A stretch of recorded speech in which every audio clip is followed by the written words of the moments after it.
2, Bryce. Station. Tempo. Tempo, week 3. We'll say we did a lot of polishing tonight. Yeah. More so than doing music. We did one little adorable new thing at the end, which we'll talk about. But we mostly polished up those Charleston swing outs, Charleston tuck turn, going back and close. We did a little Sequence? Little sequence. That's the word I was looking for. So we'll show you right now how to do something. Down, 5, 6, 7, 8, the basic.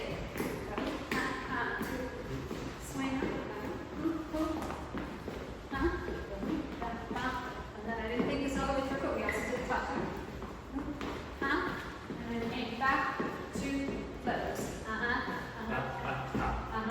And then we also talked about really within this stuff, holding on to the beat. Remembering not to throw the kicks out with the backwater, right? Like even when you're going into rough, keep the kicks in there with retractions.